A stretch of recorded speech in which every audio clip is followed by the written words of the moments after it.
Um, Hi, folks. I think we should make a start and welcome everyone. I can see we've got a cast of thousands, as far as I can see from my screen. So, thanks ever so much, everyone, for joining us. Um, my name is David Liley. I'm the Chief Officer of Healthwatch in Brighton and Hove, and uh, we uh, we host Healthwatch in Sussex, um, host Sector Connector. Um, so just a couple of words about that. Um, Sector Connector, for folks who aren't familiar with us, we're not an organisation. Um, we're just a kind of an endeavour to make sure the voluntary and community sector all the way across Sussex can interface properly with the Sussex Mental Health Collaborative. And to explain that again for folks where it might be unfamiliar language, um, the the Mental Health Collaborative is the bit of the NHS all the way across Sussex that takes care of everything to do with mental health. So that's the NHS, it's local government, it's public health, um, it's the voluntary and community sector, um, it's it's everyone. But a couple of years ago, some folks in the voluntary community sector recognised that there wasn't a really strong interface between that collaborative and the voluntary community sector, and they asked Healthwatch if we would help kind of broker some way of having meaningful conversations, and that's why we started Sector Connector. So we started having the meetings usually quarterly, around about July last year, and we've arrived at this one, and this one is about mental health money. Um, so where does the money come from? Where does it go? How is it prioritized? How do we get our hands on it? And how can we influence decisions around mental health money? That's what we're up to this afternoon. Um, so what's going to happen is that we've already had a few questions asked in advance, and we're going to flash those up on the screen in a couple of minutes. Then I'll hand over to Colin Hicks, and Colin can introduce himself, but I'll just say that Colin works for the Mental Health Collaborative. He's the director of uh, uh, he's oh, gosh, what he is director of, Colin. He's the, the basically the program director for taking forward all the work on mental health that's going through the Sussex Integrated Care System. I'm sure he'll introduce himself a lot more coherently than me. After Colin has finished speaking, we'll have a question and answer session. We'll have a little bit of a comfort break, and then unfortunately I have to suffer a bit of a presentation from me where I'm going to give the system some challenges and suggest some ways in which we might improve things. So I hope that's all okay. And I'll ask Rebecca now, who's helping us, if she'd flash up the questions we've already had in advance. While she's doing that, could I really encourage people to use the chat? If you've got questions as we go along, if you pop them in the chat, we'll try and make sure that everything gets covered. So um, we've got questions here that are mostly about mental health money. Any that aren't, we'll provide written answers to from either Sussex Foundation Trust or from the Mental Health Collaborative. But the thing that struck me about the questions we've had in advance is that they're from different sectors, they're different parts of the voluntary and community sector, some very specialist areas, homelessness, emotional health, but they're all pointing in the same direction, which is um, what's happening about how money's distributed, how can we influence that process, how can we get our hands on the money. So thank you very much, Rebecca. And I think at that, I'll hand over to Colin. Thanks, David. Just before I introduce myself, there's just a request in the chat just about, from the sounds of it, the hypnotic noise that everyone was referring to is actually at David's end, because the second he's put himself on mute, it appears to have stopped. First of all, really, really great to be here. If I introduce myself first, and then I've got a sort of presentation to kind of go through, aiming for it to be no longer than about sort of 15 minutes or so, just to make sure that we've got, you know, real time for kind of proper dialogue, proper conversation about it. So just to introduce myself, so I'm Colin Hicks. I'm the Director of the Mental Health Collaborative Programme within the Sussex ICS. I joined the system back in January this year, so still relatively new, getting to know people, obviously impacted by remote working. But just in terms of my background, so you know where the kind of the lens that I come at this from.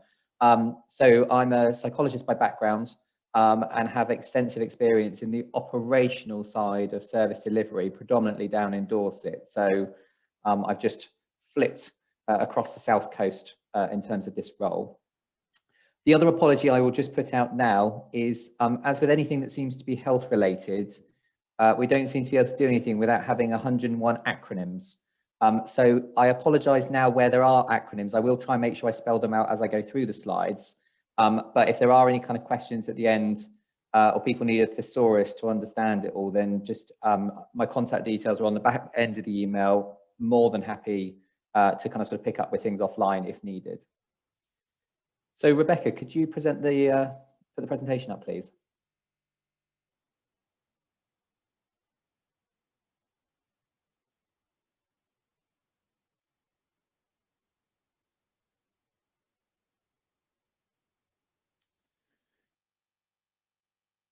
So just a bit of background.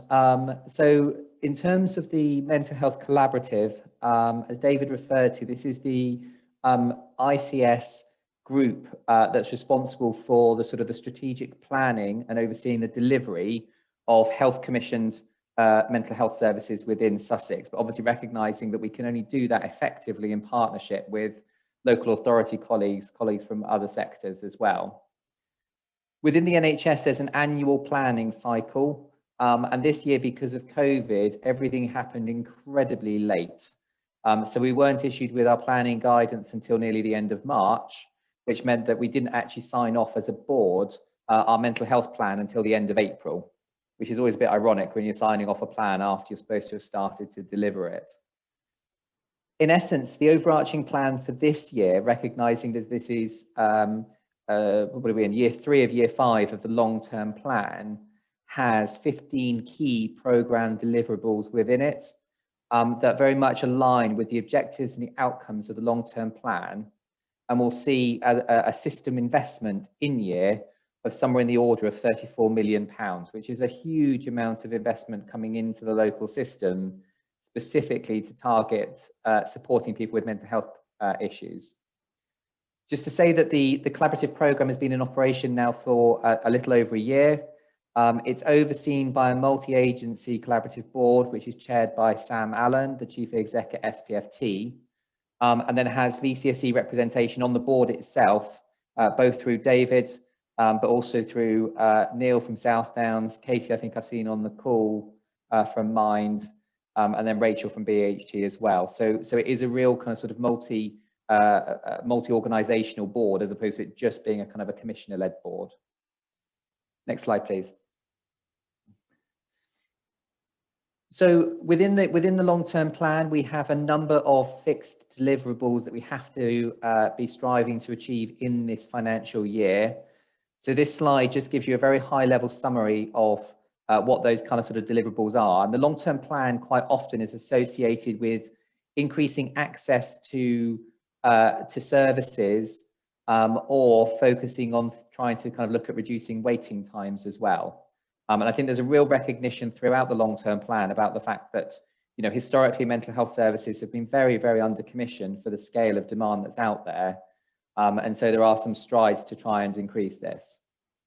So just running through the list relatively kind of sort of quickly, there's an expectation for systems to be increasing access into specialist perinatal mental health services, and through that looking at increasing the level of support that's provided for partners, as well as looking at increasing support for mothers going up to the age of 24 months instead of 12 months post-birth.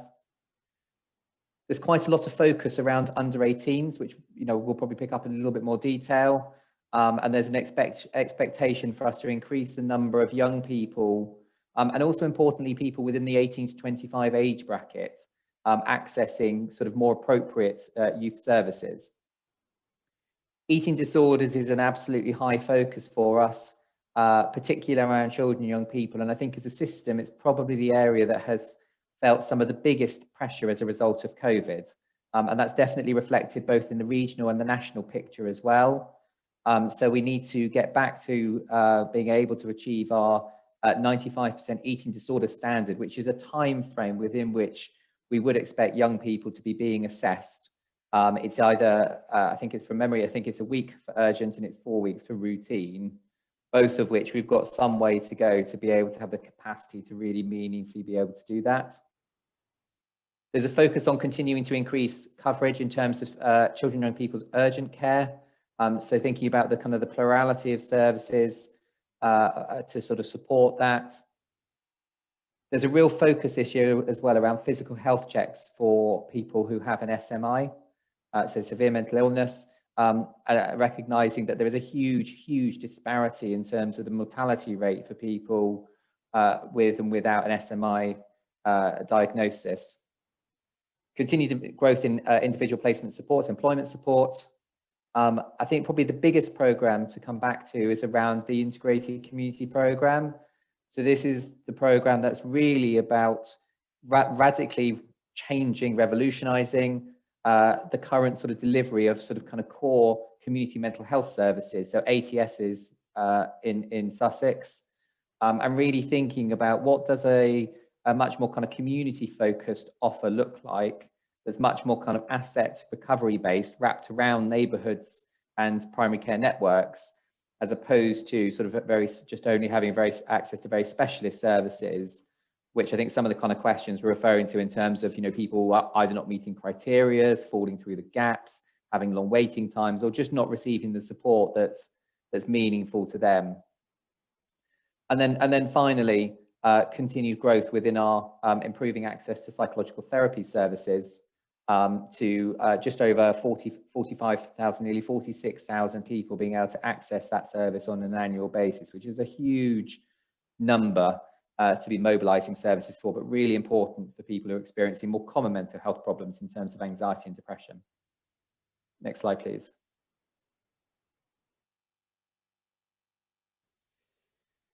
So I won't go into too much detail, but just to kind of sort of give an indication about the fact that, as I mentioned, in this year alone, we've got 34 million coming into the system.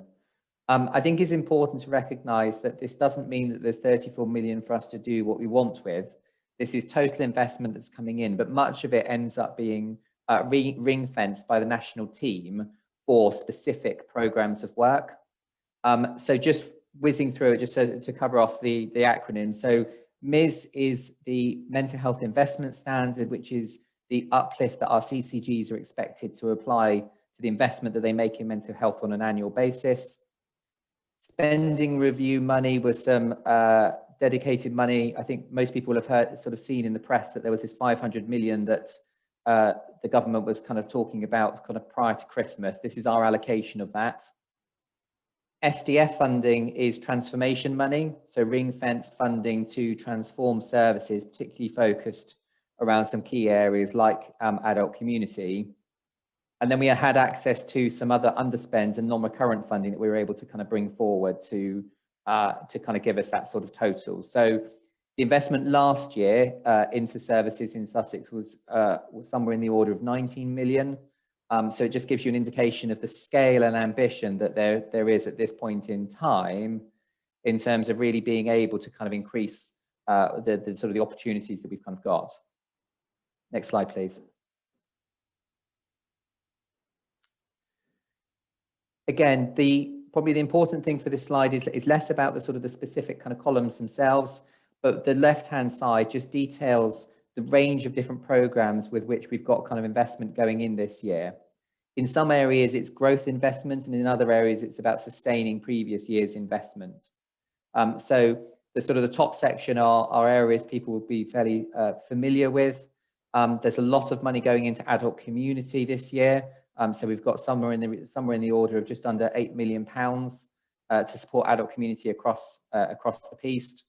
We've got continued investment into Brighton and Hove on the Rough Sleepers project, continued investment into suicide reduction, and then some specific ring-fence pots of money that NHS England have identified around staff well-being, discharge to assess from acute provision, and also looking to recover our dementia diagnosis rate, which we know because of the redirection of primary care over the last year has meant that actually there are a lot of people who were receiving a diagnosis and being supported, but actually that has reduced now. So we need to, again, have some targeted focus on there. So I think it's just recognizing that there's a real kind of breadth to the program as identified in this year, with some real ambitions that sit behind it. Next slide, please. So just covering off some of those key areas in just a little bit more detail. So I mentioned about perinatal mental health services in terms of increasing access into those services, and also starting to look at things like planning a maternal mental health service. So next year, we're expected to have a maternal mental health service to support mothers who have had particularly kind of sort of traumatic birthing experiences, to get the psychological support that they need so that those don't become kind of recurrent or legacy-based issues. There's a huge focus around children and young people's mental health, particularly thinking around some of the issues around neurodevelopmental pathway, which we know has got exceptionally long waiting times for it. And also a kind of sort of a growing focus, if you like, around sort of starting to think a bit more strategically around, actually, we don't just want to have really good specialist services. Actually, we want to prevent people requiring specialist services. Therefore, we need to look at how do we start to put more resources upstream to be able to prevent people requiring going into an organisation like SPFT, and instead can actually have their needs met quicker and earlier through a range of different providers within a kind of more community setting. So I think there's a lot of work that we need to do on that particular point.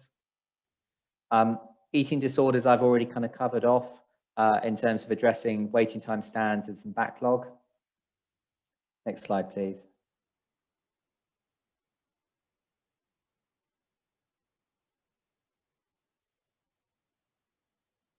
So IAPS, again, we've got to increase access across all three IAPS services, and particularly think about really continuing to roll out psychological support for people with long-term health conditions. So recognizing that, you know, it's both ways around, isn't it? You know, a lot of people with depression and anxiety will also have a comorbid physical health condition.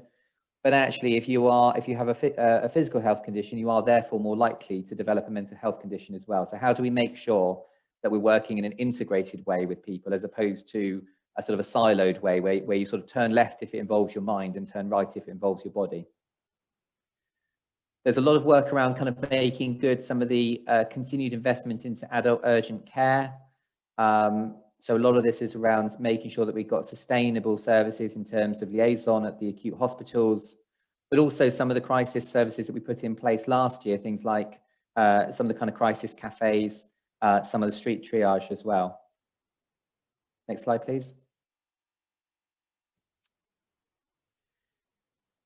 As I mentioned earlier, I think adult community is probably one of the biggest programs for us as a system, and probably the one that we've got the most kind of sort of opportunity to really think about how we want to deliver services differently over the next kind of sort of 2 to 3 years.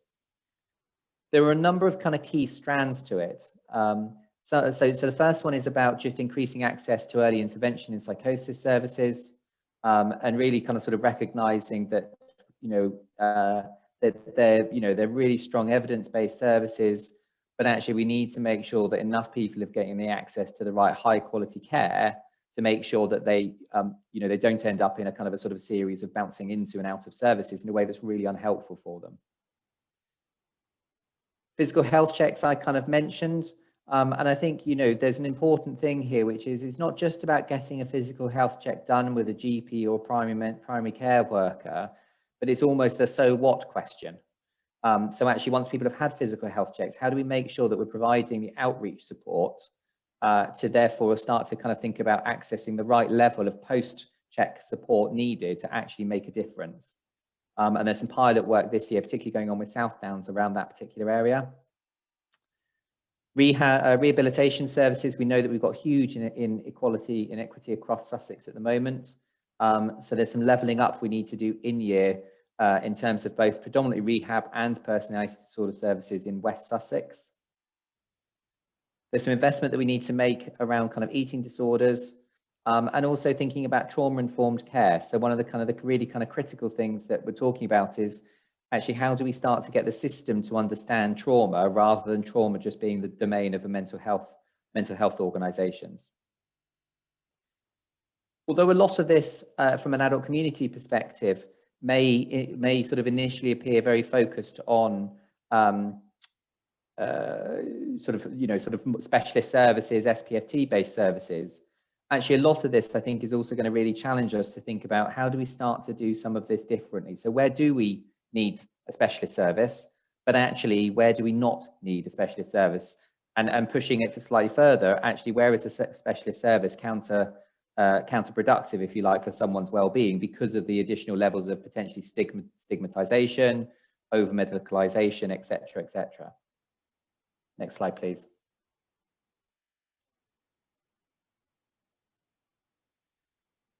We've got investment going into support PCN, so primary care networks, groups of GPs, to support mental health Rs roles, are additional roles that GPs can have to bolster their kind of sort of primary care team. And it looks as though somewhere in the order of about 24, I think 25 PCNs in Sussex are electing to invest some of their money specifically in mental health practitioners within their primary care network. So that's, again, a real recognition about the need to increase the access of support at that level. We've got investment to continue to support discharge to assess services that were set up, both Brighton, Hove and West. And I mentioned dementia earlier as well. Next slide, please.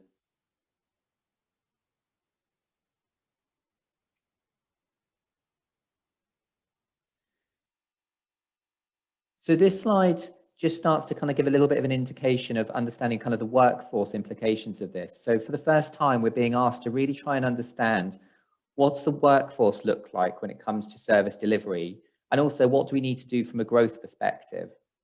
So the three lines here just breaks down Sussex Foundation, SPFT, Sussex Community Trust, and then some information that we've been able to pull through that relates to third sector partners, VCSE, where we've managed to sort of start to look at some of our planning assumptions. And in essence, what it kind of boils down to is an assumption this year that we've got a growth requirement in our workforce of over 280 whole-time equivalents. And at the moment, it's kind of profiled that SPFT will need an additional, just over an additional 200, SCFT about 53, and then for existing sort of third sector opportunities at the moment as we've defined them, then the workforce that came through was an additional 23 as well. There's a reality check for us here, because certainly within SPFT, if you look at their kind of sort of staff imposed versus their budgeted, there's already a deficit in their workforce of over 300 against these program lines. So the scale of the workforce challenge, if nothing else, is going to really force us to really look at how do we redesign services based on need, based on skill set required, as opposed to just a traditional re-recruitment of we've got new services, therefore we're going to need some nurses, we're probably going to need a psychologist, etc., etc. And I guess for me, a measure of success over the next kind of couple of years will be being able to really kind of close down the gap between what we need and what we've got, but also be really interesting to see how the balance changes between those. And I appreciate it's slightly arbitrary, but between those three different arbitrary roles. sorry, not arbitrary roles, 3 different arbitrary lines in terms of investment in workforce that sits within statutory organisation versus investment in workforce that sits within third sector VCSE organisations to deliver a blended care approach. Next slide, please. This slide just is just a kind of quick highlight, just to say that because I think one of the questions came in around the long-term plan.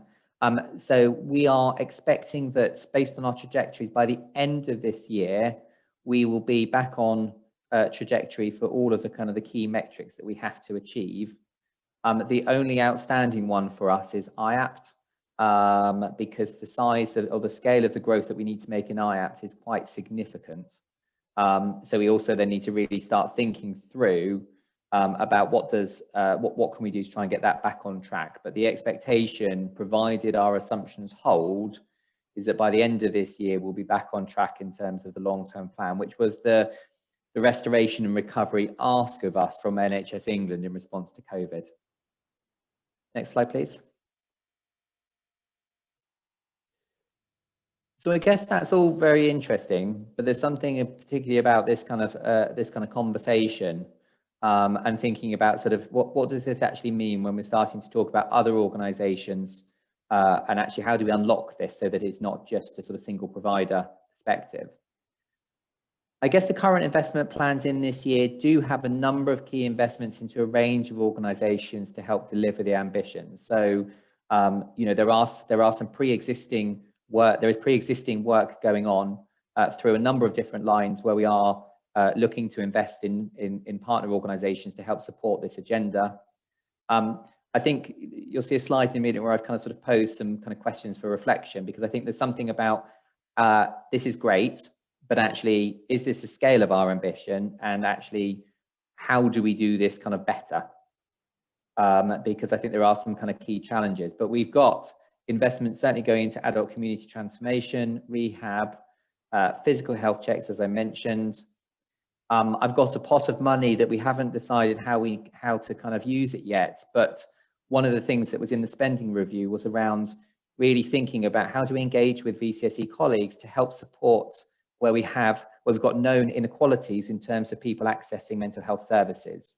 So particularly thinking about people from the 2 that were cited in the national document, to people from a BAME background, and also from an LGBTQI background as well. So really sort of thinking, actually, how do we develop more innovative ways of engaging with people so that they can access the support that they may need, but don't necessarily feel able to do it through the more traditional routes that we've currently got. We've got continued funding going into the suicide prevention programme, where we've got an innovation fund which allows us to sort of support some grassroots opportunities that are looking at specifically around suicide prevention. And I think there's been, I was on a meeting about it yesterday, and I think there's been some amazing work that's kind of come through that route. And then in year, we've got continuing to support discharge to assess and crisis cafes, both of which have got a large component which are delivered outside of the statutory organisations. Next slide, please. So I will own that the last 2 slides are probably my personal thoughts rather than necessarily an organisational thought, but I don't necessarily think I'm saying anything too contentious.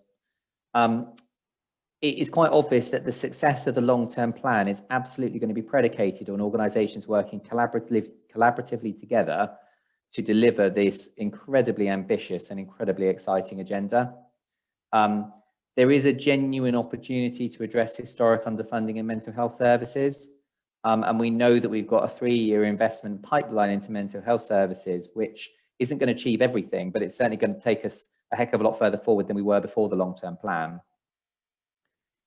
The Adult Community Transformation Programme is definitely our largest programme, and probably one of our biggest opportunities to really start to deliver differently rather than just deliver more. I think the key for me is it's about deliver different. I think there is the recognition that, you know, no one organisation has the monopoly on designing or delivering the future of the services, and there's a real requirement for us to really think about actually what does a plurality of approaches actually look like. There's a need to refocus investment into the community, not just statutory services, and start to take a kind of more asset-based approach to delivering services themselves. And also, I think there's a greater need for us to be really accountable for the investments that we make, and being able to demonstrate actually what are the outcomes of this, whether that's at an individual level, but also thinking about it from a population-based perspective as well. Next slide, please. So for me, I think there's some fundamental questions that aren't, that we need to be kind of grappling with, and really starting to think about how do we kind of address these things. And part of me putting these out there now is probably to preempt David throwing these questions back at me later on in his slide deck. But I think they are questions that we need to probably own, and really start to think about how do we come up with some of the answers together if these are the right questions. So for me, there is the continued question around what's the mechanism for VCSE partners and other kind of colleagues to be able to fully participate in the program itself, whether that's about a kind of a sort of a design stage through to actually how do we coordinate delivery when we're starting to talk about a very different collection of organisations that the NHS hasn't always been traditionally good at working with. I think that bridges on to the second point around actually how do we overcome procurement barriers, because we know that quite often that's a real challenge, and also means that things don't progress anywhere near as quickly as I think any of us would want to. There's a recognition about a need to overcome the current short-term nature of contracts to ensure sustainability of services. I think there's nothing worse than setting something up, seeing some really positive results, and then funding being the reason why it ends up stopping. Maybe a slightly more provocative one is about, I think there is something about actually how do we overcome some of the cultural barriers, and actually the recognition that in a lot of areas statutory services may not always be the best place to deliver the outcomes that we want to see. Certainly from my work in Dorset, one of the things that was really interesting was the more we started to deliver kind of co-design, co-deliver services, either with people who used our services or with other stakeholders, there was a real challenge and a real threat for some of my colleagues within the kind of core NHS teams around trust, around perceptions of risk and risk thresholds, and perception that if you're risky you're held within the NHS, and if you're not risky you're held outside. And actually some of those assumptions got absolutely blasted when they heard about some of the work that goes on outside of there. So there's a real thing for me about making sure that actually we don't have cultural barriers that are preventing us being innovative in terms of the difference that we want to see. There's clearly something about infrastructure, but in terms of being able to support. So, recognizing the size and the scale and differences between VCSE organizations and other third sector organizations. But, how do we make sure that we give people the ability to engage with the program in a meaningful way, and support in terms of some of the delivery things? So, the NHS contract itself can take a day and a half to read if you use the standard one. There are lots of requirements around information governance and liability insurance and all of those things that actually for really small organizations, they can be really, really quite prohibitive. So we need to think about making sure that we put in whatever infrastructure is needed to actually allow people to be able to come through and be able to support the delivery of this and not let those things be impediments. And I guess the last one for me is about that kind of it's almost that kind of PDSA learning cycle bit around actually through this year and the kind of subsequent 2 years in terms of the program, actually how do we make sure that we've got that opportunity to really continue to listen, learn and engage. One of my things I think sometimes with the way the NHS plans is we do things on this annual cycle which feels like it's a kind of feast or famine. We're doing a kind of a massive plan in a day to get an NHS England submission in, and then we kind of fall back until we have to do it again. But actually, I think we need to start to really get the two-way communication flowing, which I understand this sort of sector connector events is a real opportunity for that to happen, to make sure that, as we're doing design work, as we're thinking about service deliveries and changes, that we've got that continual opportunity to kind of play things out, play things back, in terms of, being able to really make sure that the delivery that we're looking at is not just at an ICS system level, but actually that you can see the complete translation of that right through to places and then down through into neighborhoods and looking at, much smaller community units, recognizing that, you know, not everything scales up in the way that it does within the health system. Last slide, please.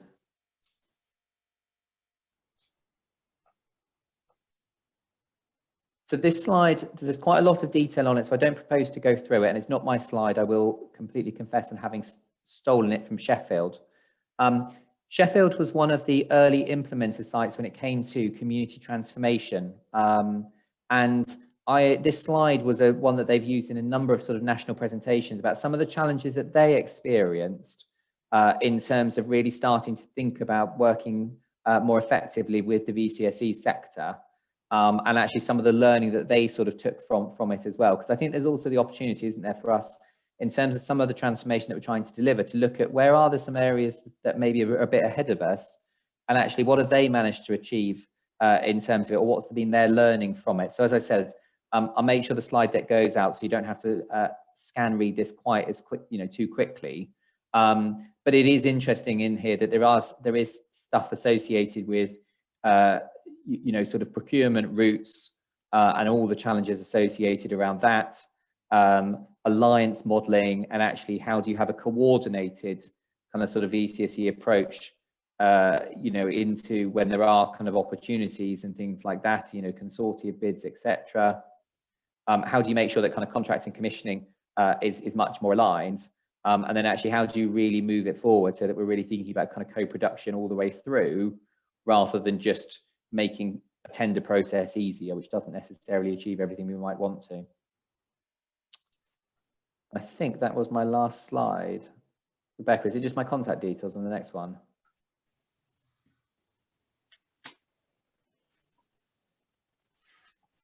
Yeah, this is the last slide. Brilliant. Okay, thank you very much, Colin. That's absolutely fantastic. I think we should go straight to questions from folks. So I know there were a couple of comments in the chat, and I just invite folks that ask questions in the chat to unmute and ask their questions to Colin. Hi, it's Mark Trewin here, representing Rethink Mental Illness. I've been involved in the community mental health framework for quite a long time. Something I'm really, really thrilled to see it now being implemented on the ground in various areas. The question that I asked in the chat was that a lot of your plans look really, really exciting. And actually, having seen a lot of the national plans, I think it's up there with them. So I don't think you should worry about that. But the only thing that I thought was missing was I didn't see joint working with the local authority in there very much. And as an awful lot of VCSE organisations are funded and commissioned by the local authority, and housing is also a big issue of the community mental health framework, I just wondered whether you had a vision for local integration and alliance building with VLA as well and social care. Yeah, no, apologies, an oversight in terms of slide. I mean, I think it's incredibly important, and we can't do it without local authority colleagues. Both of the, in terms of kind of the collaborative program, then all three of the DASs, the Directors of Adult Social Care, sit on the collaborative board. So we have that kind of sort of strategic alignment. And then also there's a lot of work going on in terms of setting up place-based mental health oversight boards. East is well established, Brighton and Hove moderately well established, and I think West has its proper inaugural meeting on Tuesday. I think Katie will probably hopefully nod to. And we're very involved in those kind of sort of those boards as well, in terms of trying to kind of sort of coordinate it. So yeah, absolutely. I think the workforce piece in the comments as well, I think is really important, and we haven't really done workforce planning, particularly in health, to the degree that we need to start to look at it. So I think what we've got is a kind of an initial starting point, which is very much about kind of NHS commissioned services and starting to understand what does that element of workforce look like. I think we probably do need a really good, robust system workforce plan, which then actually kind of triangulates it across with local authority and other organisations as well, without making it overly complicated. But we need to really understand the totality of the workforce and where our pressures and gaps are, but also kind of where our opportunities are as well. Okay, John Routledge put a question in the chat about the role of the private sector, I think. John, do you want to come in? Yes, I'd love to. Thank you, David. Yes, it is related to the question about the local authorities, I think, because I haven't heard mention of the private sector, but obviously there will be some private sector delivery of services. And I don't know whether we've got any figures or idea about the scale of that. But I think where the private sector really comes into its own is, Colin, you did mention the importance of going upstream and looking at social determinants and prevention. So obviously the private sector really comes into its own there, because for one example, private sector own most of the land in this country, and access to the countryside, access to nature, we know is one of the biggest social determinants that can impact upon people's mental health. So I just wondered, Colin, whether you've got anything to say about the actual or potential role of the private sector in your thoughts. I think it's a really good point, actually, and I think if I'm being honest, I think it's probably ill-defined, both in my thoughts and in the conversation. I think there's a lot of conversation around, kind of health, VCSC, local authority, but I think it's a really, really fair challenge.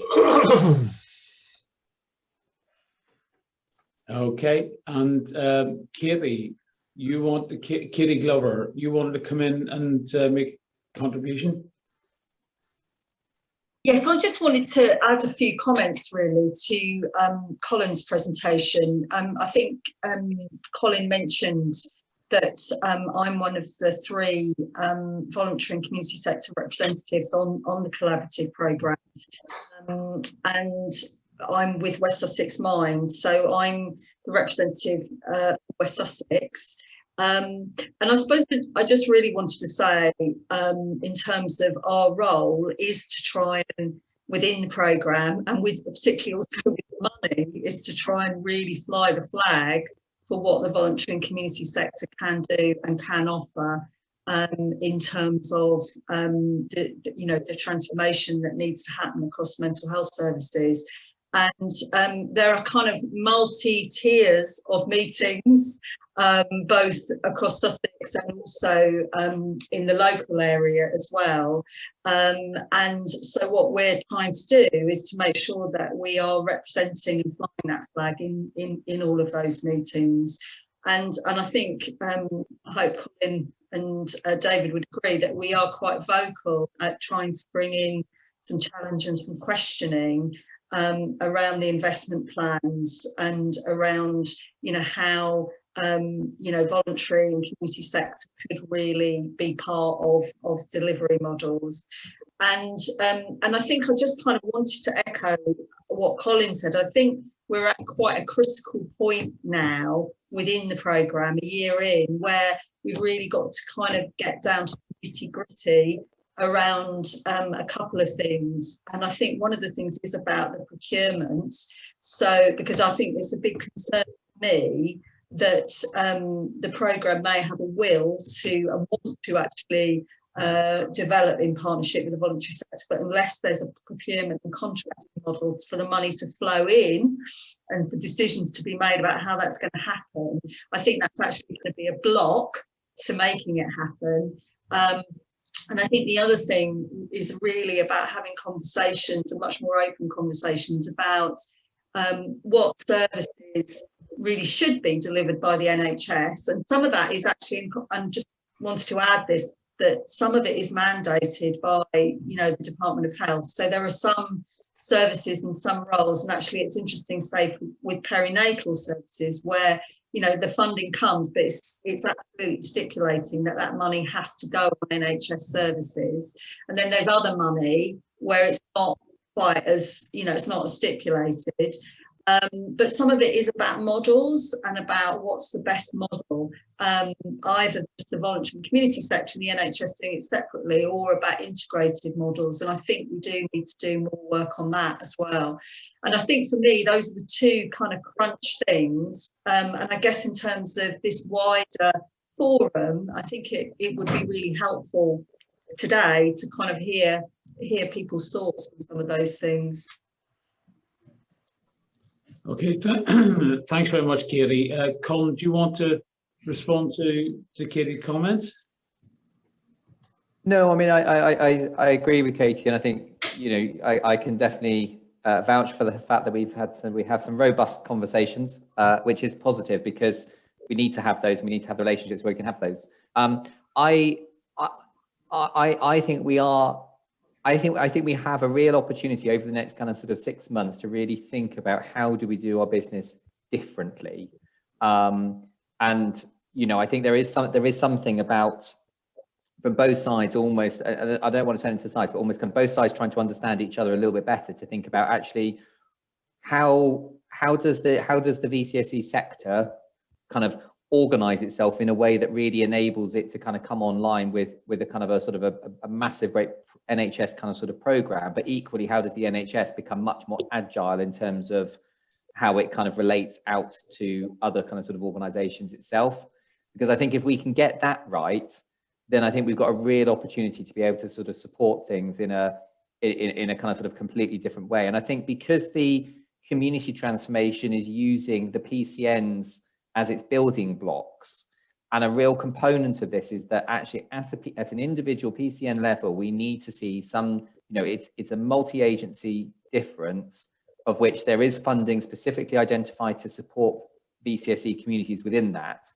I guess what we need help with, if you like, is we've got some money that we're putting out into certain areas, but how do we actually go about doing this in a way that is kind of effective, if you like, and actually engages people at the right level in the right way to be able to do that. And I think that's where the kind of conversation around, you know, different areas of trying out different models of, you know, kind of alliance models and things like that. So I'm excited about the opportunity that we've kind of got. I think we need to maximize it and not let stuff like NHS procurement get in our way, because that will suck the life out of all of us if we're not careful.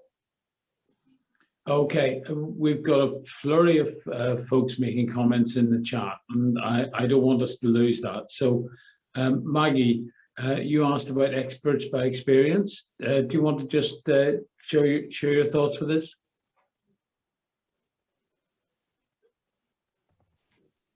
Hi, yeah, thank you.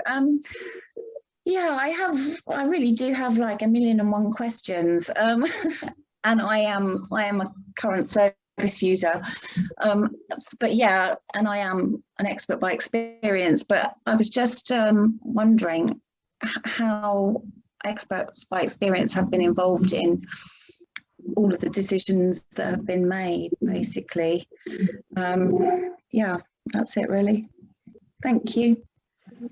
Okay. So I think on you go, Colin. So I think we've made some really good strides, and I think obviously having Louise as a kind of an employed role within our ICS program team is a really kind of important you know, kind of sort of opportunity to kind of sort of bring that voice in, and also think about that kind of level of connectedness out. And if it's not Katie that's giving me grief about stuff, it's Louise that's giving me grief about stuff. So I have them sort of sitting on my opposite shoulders. So I think it is, but I think we've got a long way to go to improve it, because I still think that there are quite a lot of the long-term plan stuff is quite deterministic. You know, it is very much a case of you need to do this or you need to do that. And I think we need to get better at thinking about how do we do that. And I think one of the challenges that we've had, and for me, sort of still coming in new, and I'm going to keep playing that card for another kind of couple of months, to be able to really play conversation, to play plans back out with people, you need time, because you need time for people to be able to have the conversation. You need time for people to be able to kind of reflect on what they're hearing and to be able to meaningfully input. And because planning this year was just done in such a hurtling rush, coming out of kind of COVID as was at that stage, then I think the level of kind of planning and co-production probably fell short of where we would all want it to be. So I think it is an improving picture, but I think there is kind of a long way to go. And I went to this, so within our collaborative program, we have a service user care and engagement group, and I attended it yesterday, and it was a really rich conversation. But one of the things we were talking about there as well was almost, you know, we've done the planning bit, we've got the NHS money. Actually, how do we draw breath, and actually how do we start to kind of play some of this back out again, and really just sense check with people that what we've kind of got in our plans and what we're proposing actually makes sense and fits, because we do have the opportunity to review and revise it now. But hopefully Louise and others will know that this is a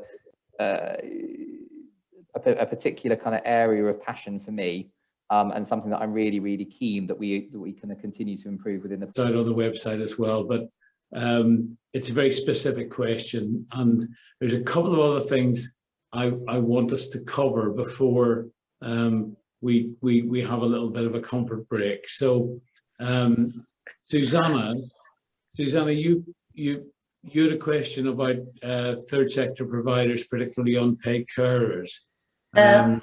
I wanted to also give you an example of what Colin was talking about a collaborative work. For many, many years now, West Sussex, Sussex Support, equivalent of the Surrey Carer Support. We have been funded by NHS Fund for nearly 8 years now, and that's a great collaborative program in terms of we have staff in all the hospitals, trauma, acute, local hospitals, community hospitals, etc. And we have great links. And something you were talking about, statutory, NHS, the trust, the social care, and I think, you know, that might be a project to look into, because it's been ongoingly funded, and it sort of brought all different sectors working together. And I think the main thing of that program was prevention, 90 days not returning to the hospital, etc. So that's that preventative sort of thing, and supporting carers, particularly of the families who are of people in hospitals, have really worked well. I mean, it's been a long-term sort of pilot, and until we got it working. We started in East Surrey Hospital, on Recovery West Sussex, partially, but yeah, and that was my bit. And I just wanted to come back on what Maggie said. Obviously, for now, a lot of your initiatives and pilot projects seem to be happening in East Surrey. Maybe that's because you are more aware of what's happening in the third sector in East Surrey, in East Sussex rather than West Sussex. And yeah, so my sort of background is working with carers, and I know that in mental health, unpaid carers who are family or friends are absolutely essential in their recovery and ongoing well-being. So I might keep banging on about it, but that was all I wanted to ask. Thank you. Okay, there was a comment from Jackie about whether Colin was engaged with Community Works, and I'm pretty sure he is, but I'll check with him, because Colin and I work together a lot. If he's not, I'll make sure he is. Listen, folks, we've got the excitement of another presentation in a little while from no one less than my good self. But I thought it would be sensible for us to have a little bit of a comfort break. So according to my clock, it's around about 3 o'clock. So what about if we all have a comfort break and try and get back here by 3:05, if that's okay? Okay.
Oh, hi, folks. I see people's cameras are starting to come back on, and indeed, it's 3:05. So, in this next presentation, what I'd like to do is to share some thoughts, some of which are personal, some of which have come from a series of conversations over the last 3 or 4 years with different decision makers and activists within mental health in Sussex. I can claim no great force of authority for presenting these ideas, other than that I guess if Healthwatch don't pull together some of the collective thoughts of the system, then not quite sure who else will. So some folks in the room know that I've been a mental health professional for about 40 years. I've registered psychiatric social worker, and also I was previously director of mental health services in Brighton. So I've got some kind of history of being both on this side in terms of being in a position to challenge the system, but also for many years, I helped to create the problem by being a senior manager within the NHS working in mental health. So a lot of the stuff that's wrong is probably my fault. Can I start off just by thanking Colin, because I think that was a really great description of the way in which the system currently works in terms of allocating money, and also a great description of the spending and investment plans for the whole of mental health for the next year or two. So thanks very much for that. And we've created a kind of an historic moment this afternoon, because in all the years I worked in mental health, this is the closest that we've ever got to having a public-facing conversation about mental health money. I can't remember anything as kind of open, honest, and as widespread as this ever before. So let's hope this is a real building block. Rebecca, could you flash up my first slide, please? In this first slide, I just want to, because I'm very aware that there are some folks in the room who may not be as aware of the way in which the NHS is organising itself, may not be as aware as others. So we've heard the term ICS used this afternoon. So just to explain to folks that ICS means Integrated Care System.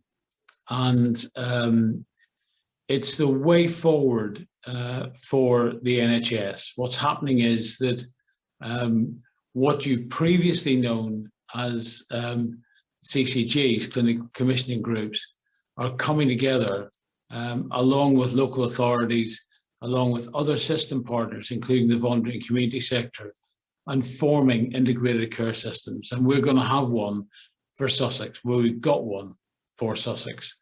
And there will be legislation to actually make these something more than just informal partnership arrangements. There will be legislation to make them statutory bodies eventually. Now, here in Sussex, we've got 5 parts to our integrated care system.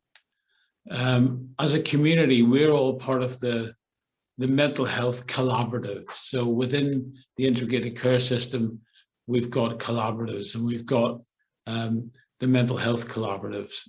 And for the voluntary community sector, we've got some representatives that sit on the collaborative.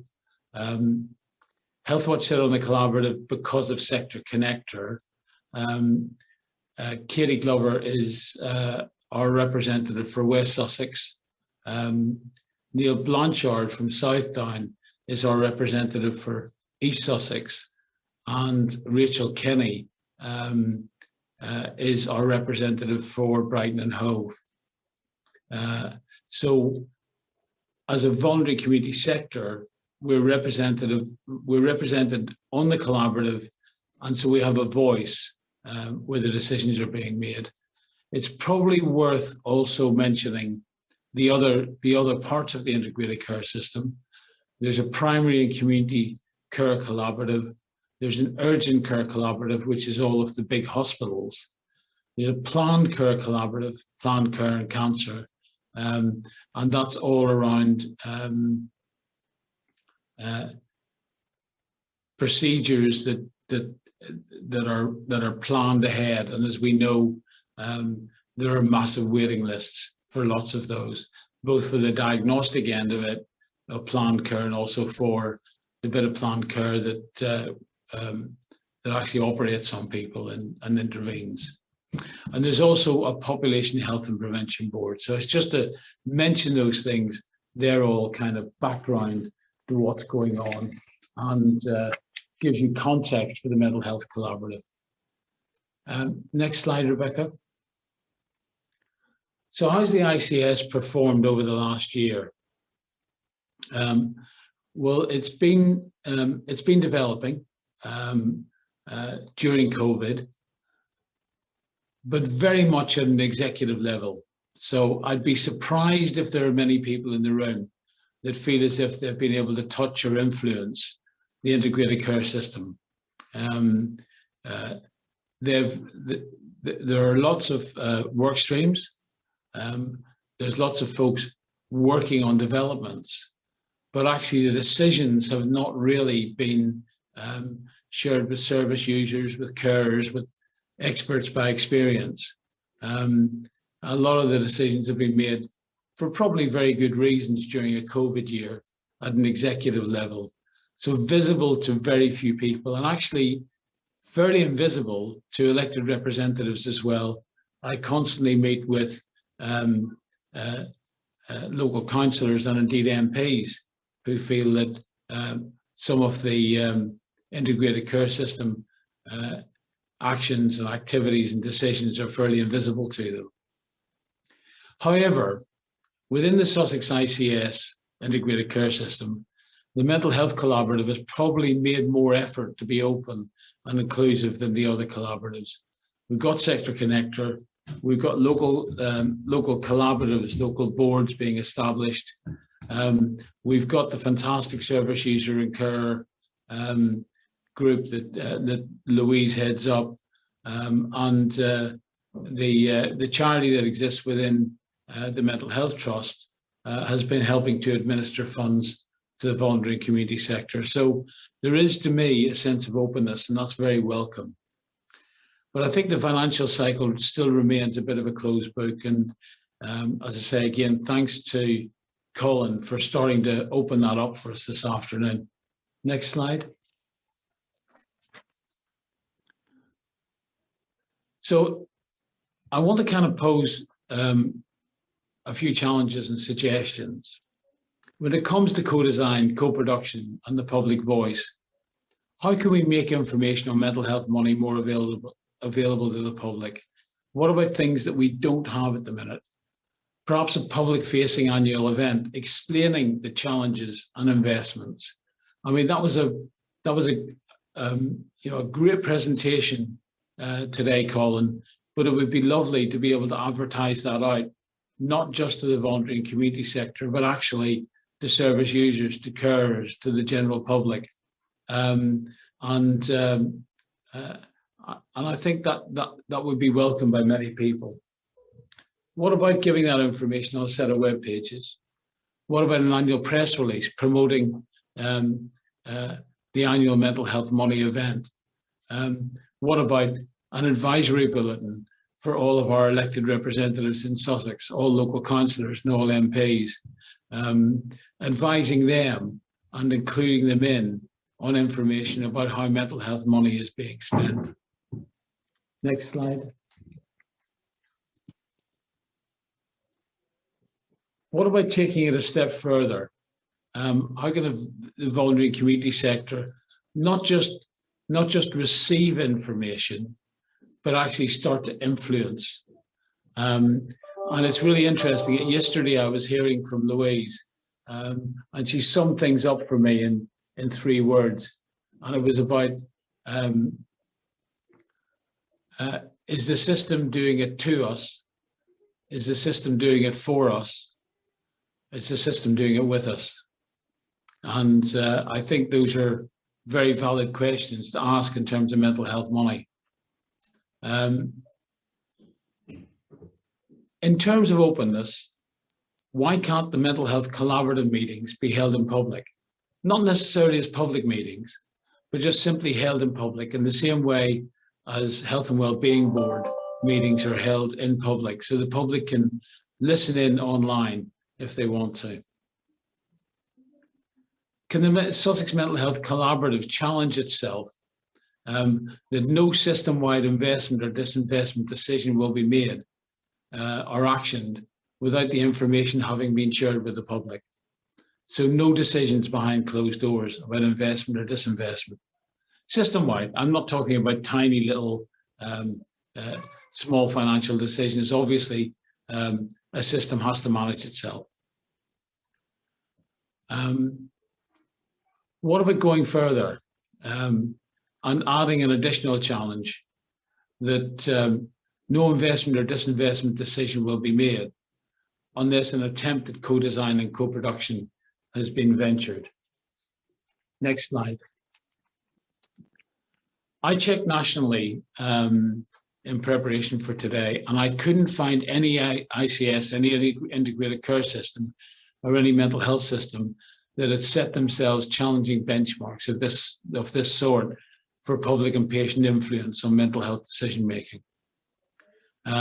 So I guess my challenge today is, can the Sussex voluntary community sector be the first to challenge the NHS in this way? Can we send recommendations from Sector Connector to the Sussex Mental Health Collaborative, challenging in the sorts of ways that I've mentioned? What I'd really like to do now is just leave it open for comments and questions. What do you folks think? Should we try and raise the bar? Thanks very much.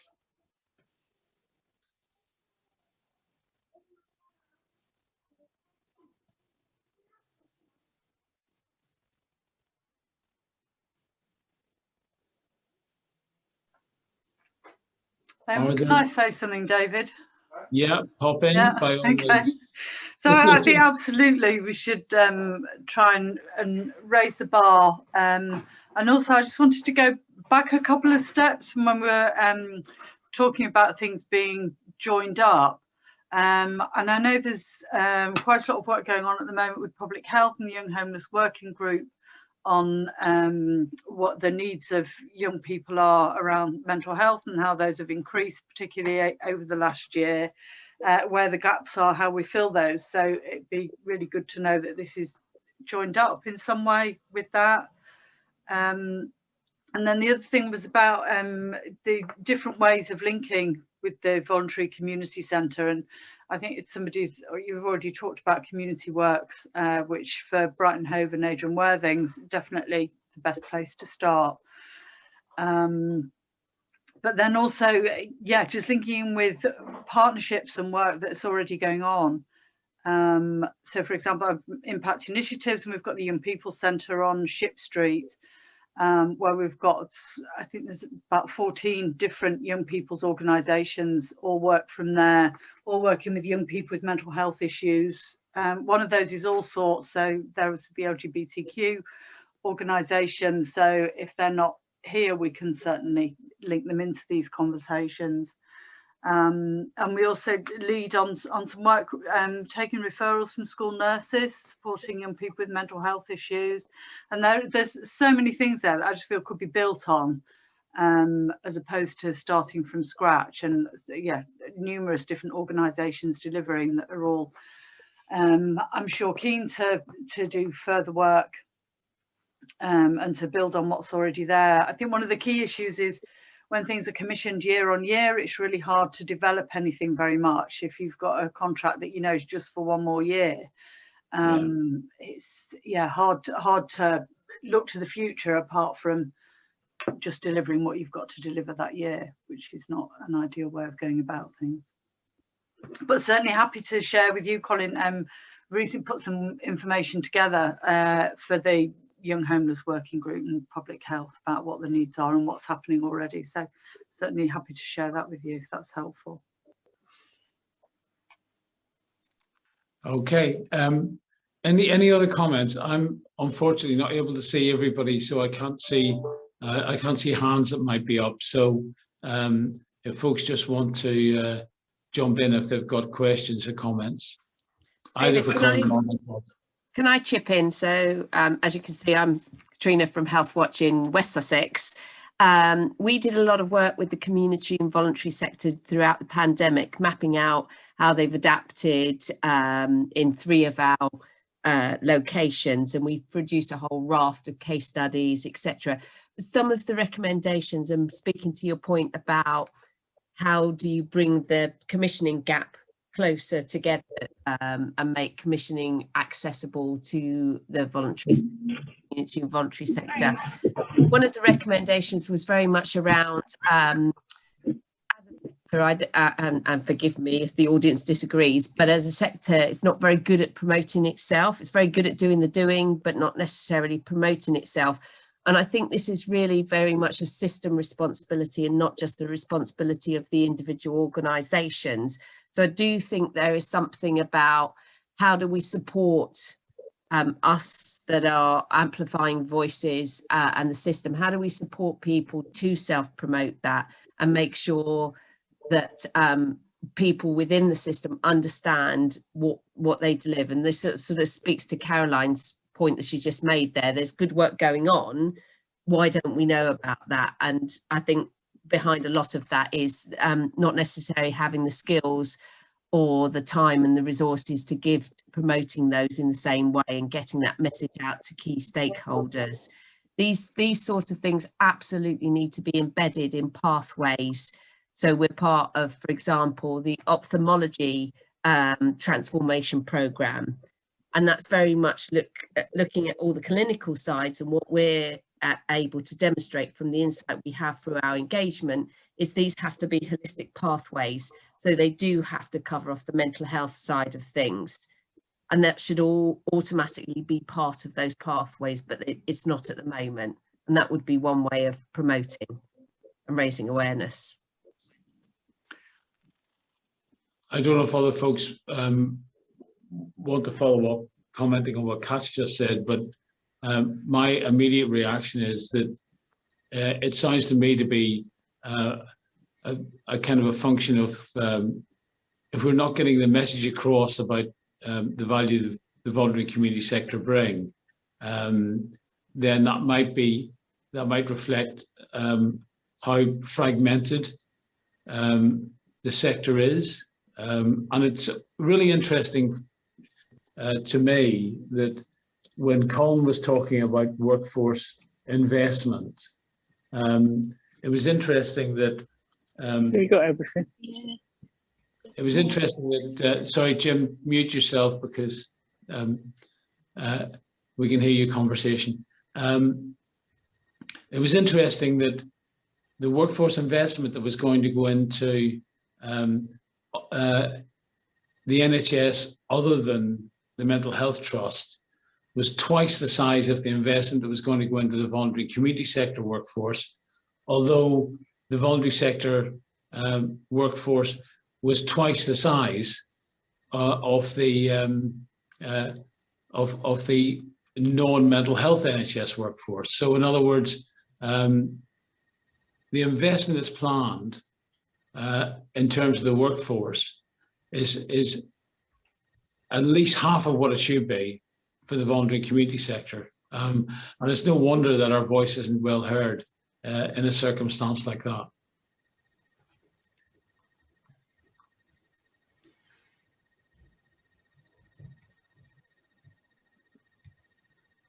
Any other comments from folks?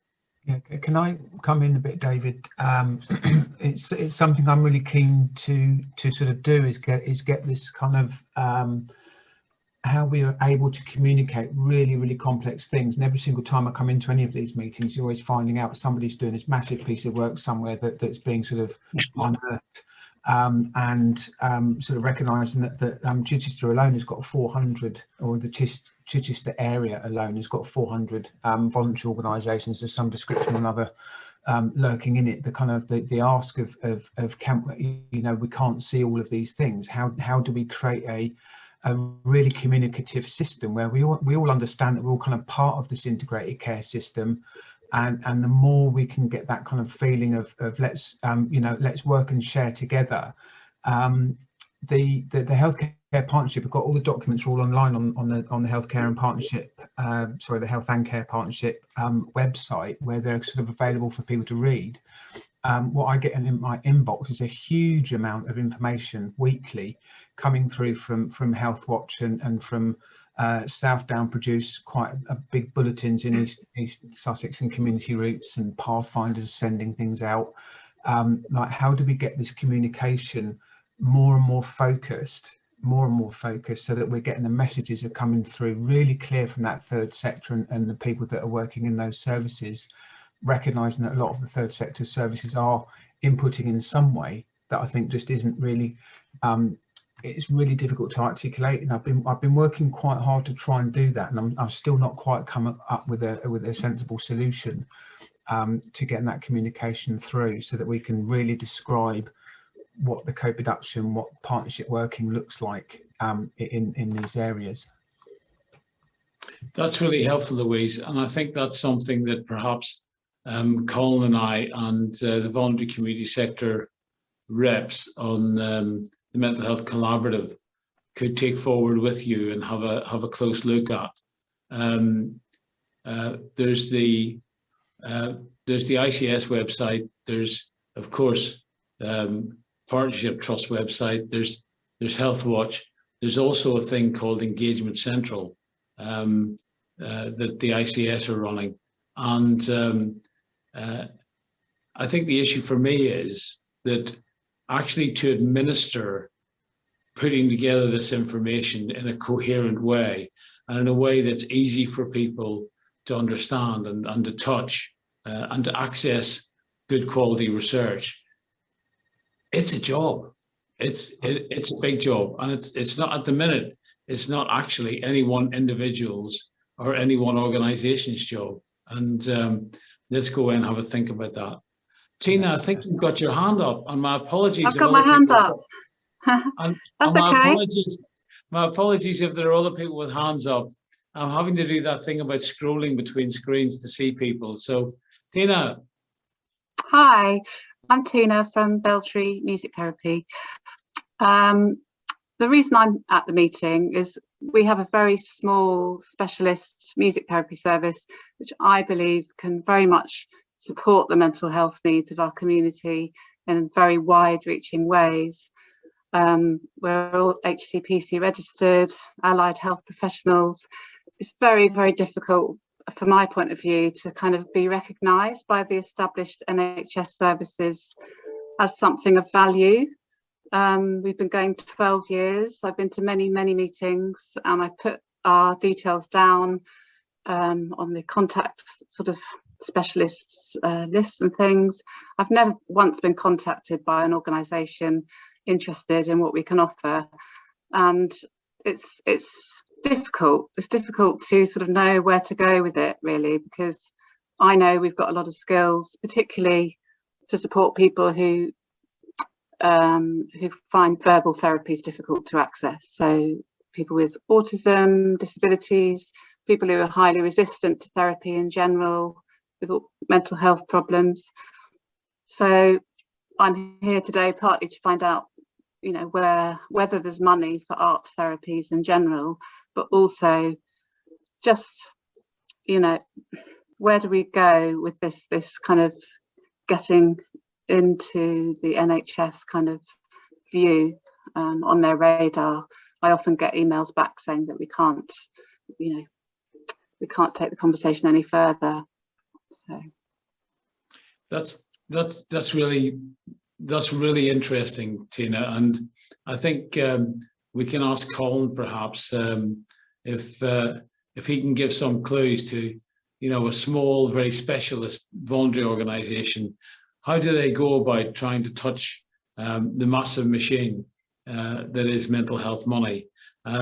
Particularly whenever you said earlier that we've got to do something about the procurement system to make it easier for organisations like Beltree. And it's not true, Tina, that no one's ever got in touch with you, because you know I did.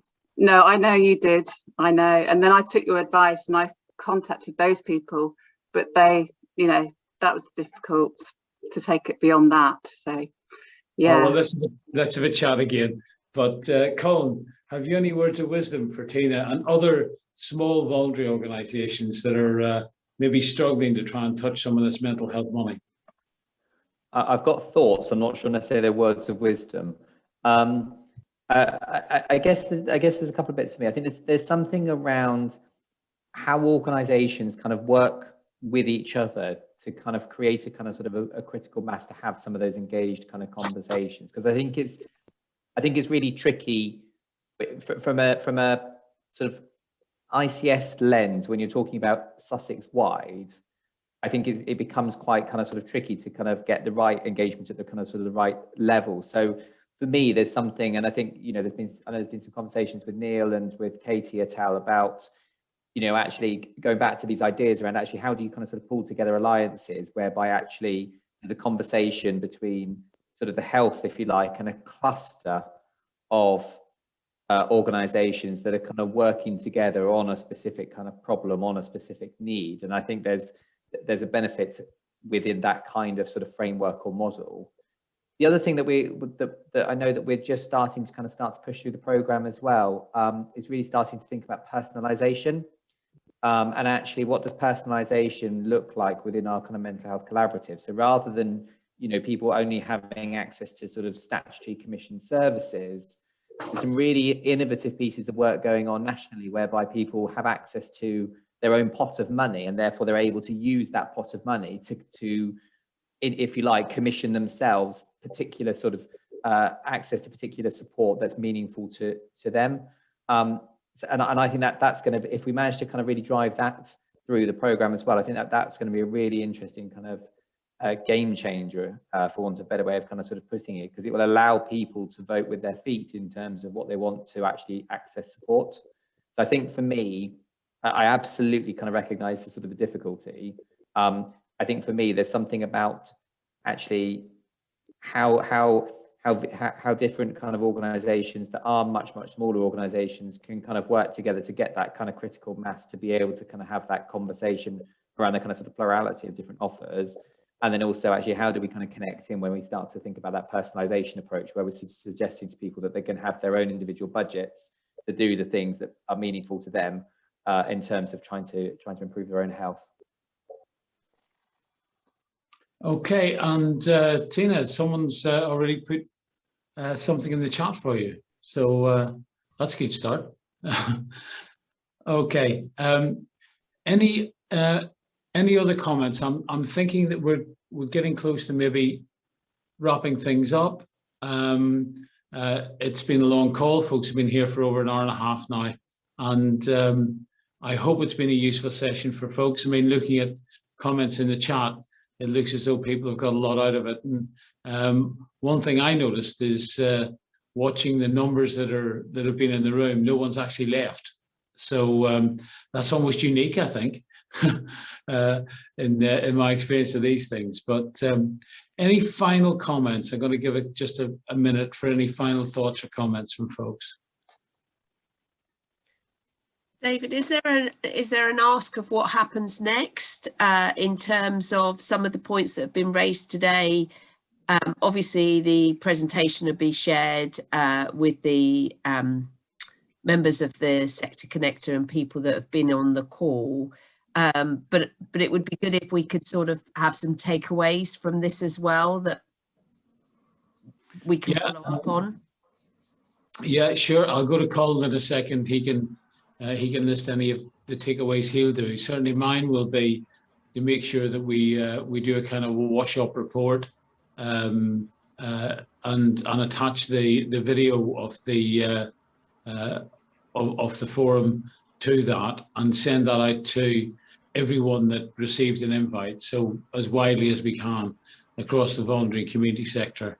My other takeaway will be, as long as I've got the endorsement of the meeting, and I take it that I do, to take some of those suggestions and recommendations that I was sharing with you folks to the collaborative and try and start a conversation inside the collaborative about how we can go on a journey of challenging ourselves in Sussex to be the very best ICS in the country, and start with mental health, start with a mental health collaborative, be the very best in terms of co-design, co-production, actually make it real, make the public voice, the patient and the carer voice actually truly at the heart of what we do, by challenging ourselves in the sorts of ways I was suggesting.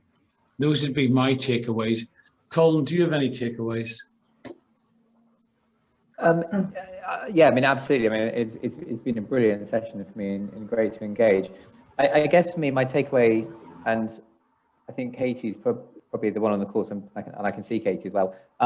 I guess bearing in mind that we've got, kind of sort of Katie, Neil, Rachel and yourself, David, working into the collaborative, you know, kind of almost representing this sector, then I don't think, I think it's for us to probably have a conversation in one of our next kind of couple of meetings to think about the kind of the how.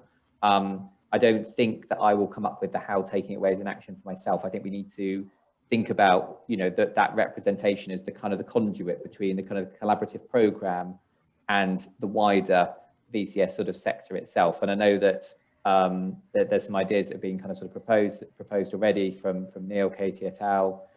In terms of starting to think about it. So I wonder whether collectively it might be helpful for us to write out in, you know, maybe a month's time to people to just sort of say what we've taken away. That's not me being a politician and trying to skip out of work. It's much more a case of actually, I don't think I would be able to take away a meaningful action alone. I think it's a collaborative action that we need to take out. Can I come in to that, just a previous point, Colin? I think you mentioned personalization, or was that David? And again, there are examples of stuff like that being already run. We have a small grant programs for Outline Group, which is for individuals, for carers in particular. And that's each year had a huge impact, and the feedback from that, again, has been absolutely massive. This includes other carers, not just the mental health carers, etc. But you can always have a chat about that as well. That's been run for more than 10 years. And thank you for today. Oh, thank you ever so much. Could you just drop your email address into the chat and I'll pick it up from there, please? Yeah. David, I was just going to add that, and just picking up on what Colin said, I mean, I think that everything that's come up today are things that we are working on actually, and so that's kind of reassuring, to be honest. And I think Colin's idea about maybe giving some feedback, you know, in a few weeks' time about how we're thinking we can sort of take some of this work forward. I mean, and I think, Colin, you said earlier, you know, it feels like quite a critical time. You were talking about the next 6 months, and I kind of feel like that as well. And I'm quite hopeful that we will take some stuff forward in the next 6 months, and we'll be able to feedback what that is. And just picking up on the, you know, how do smaller voluntary sector organisations, I think we do have to look at this collaborative partnership model in the VCS as well. So I think we've got the overall collaborative, but I think as a voluntary and community sector, we have to self-organise so that we can engage with this ICS programme. It's a kind of two-way thing. And I think if we don't do that, I think we just have to accept the limitations of, to some extent, what the NHS can do. And I think we've got to get our act together a bit as well in terms of that organising, so that we can offer some solutions. And that's some of the discussions that we want to have with Colin, is, you know, how can we work together so that we can self-organise a bit to help provide some of those solutions. Yeah, there's a great message there, isn't there, Katie, about the folks that are representing the voluntary community sector mental health at the Mental Health Collaborative, making ourselves visible and making ourselves accessible to people. So everyone in the virtual room, you know, we ran through who they are. It's Katie for West Sussex, Neil for East Sussex, and it's Rachel for Brighton Hove. And you've also got me for Sussex-wide issues, or anything at a more kind of overall or health watch type issues. So basically, annoy the hell out of us. If you've got issues, you know, get in touch with us, and we'll take away the action of trying to get things better organised and try and make ourselves more visible and accessible. Listen, folks. Sorry, before we finish, David, do you want to just say what the topic of the next sector and when roughly when that will be? Thank you. I will. So if we have these every 3 months, the next one will be around about August, and of course summertime. So it's likely to be September. The next one is going to have the theme of Foundations for Our Future. So it's going to be about children and young people's emotional health and well-being. Then after that, we've got a whole flurry of suggestions about what we should be covering. Likely the next one after Foundations for Our Future will be eating disorders.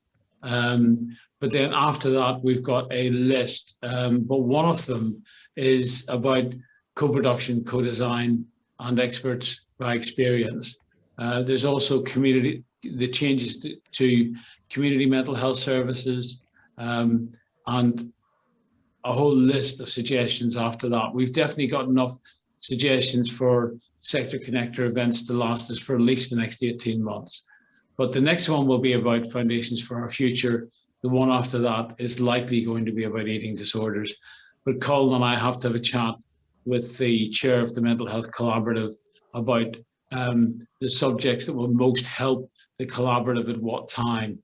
And you'll have to trust us that we're timetabling that in a benign and sensible way. Any other final thoughts? Okay, that's fantastic. If Rebecca and Colin want to stay online, we can plan our wash up, and everybody else, you're free to go. Enjoy your weekend and have a really lovely week.